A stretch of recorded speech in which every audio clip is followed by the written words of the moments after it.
Greetings. I hope everyone is well. My name is Melissa Dorr.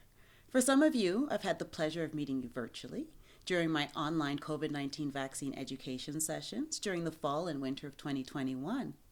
For those of you who I haven't had the opportunity to meet yet, let me tell you a bit about myself.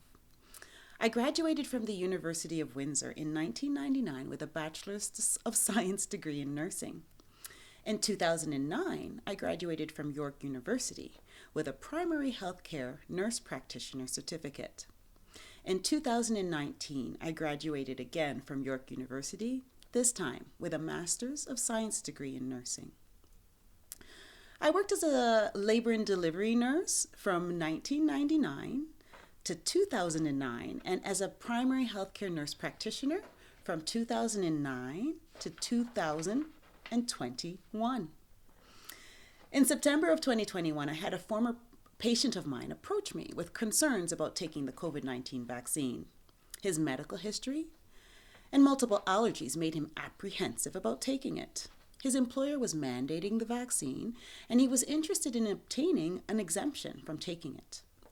He told me he had approached his family doctor about his concerns about taking the vaccine, and he was told he was part of the problem, implying it was his hesitancy of taking the vaccine that was allowing the pandemic to persist. I found his doctor's response unacceptable in that it wasn't acknowledging his point of view and his perspective. And so I used this opportunity to do some research to see if there was a way I could help him. My research led me to Directive 6, a Ministry of Health generated document stating that being educated about the COVID 19 vaccine before declining is a legitimate way of being compliant with these COVID 19 vaccine mandates. The Ministry of Health wanted people to learn how COVID 19 vaccines work, vaccine safety related to the development of COVID 19 vaccines, the benefit of vaccination against COVID 19, the risks of not being vaccinated against COVID 19, and the possible side effects of COVID 19 vaccination. Although this directive was created to advise those who employ healthcare professionals, my rationale for providing this session to the general public was that if those who care for the most medically vulnerable can be exempt from taking the COVID 19 vaccine with this directive, why would it not apply to people who worked in non-medical settings? I developed the COVID 19 vaccine education session to address the topics the Ministry of Health wanted individuals to learn and offered the course to those who wanted it. After participating in the session, those who chose to decline the COVID 19 vaccine received a letter from me communicating their choice and also to act as proof of attending my education session. On February 7th of 2022, the College of Nurses of Ontario decided to impose terms, conditions, and limitations on my certificate or license to practice nursing because I offered this course. It is now required that I have supervision to perform all nursing acts, in addition to other restrictions to my ability to practice. Essentially, I need supervision by another member of the College of Nurses of Ontario to represent myself as a nurse. I am presently engaged in the process of resolving this situation with the College of Nurses. However, I will not be representing myself as a registered nurse or nurse practitioner until this situation is resolved. Over the last 3 years, we've begun to witness the breakdown of the healthcare system Canada has been internationally revered for.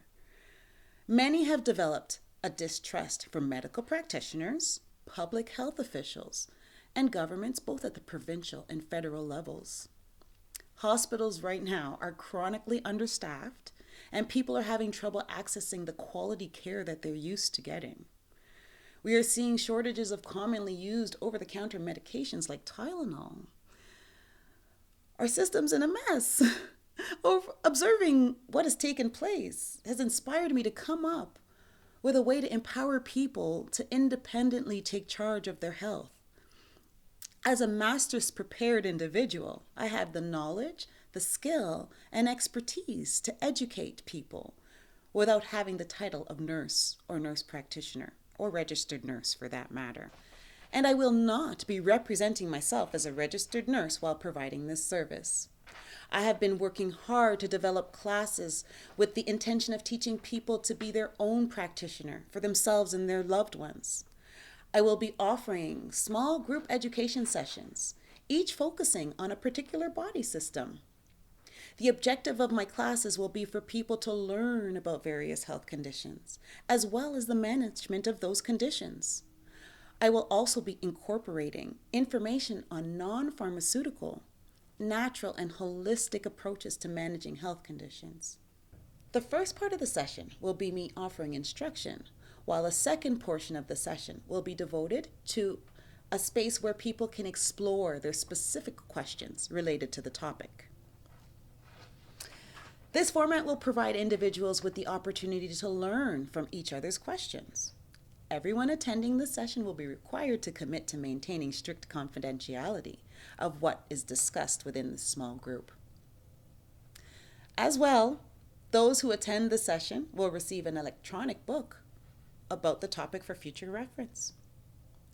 The class will be in Zoom format and have a limit of 10 to 15 participants and will be approximately 1.5 to 2 hours in length. The first class that I will be launching will be Men's Reproductive Health, and that will be on February 14th of 2023.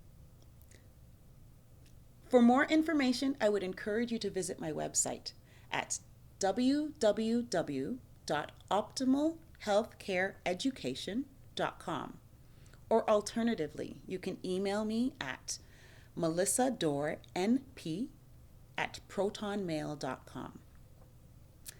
Both links for the website and my email address can be found in the description box of this video. Thank you for taking the time to listen to this message, and I hope to connect with you soon. Take good care. One love.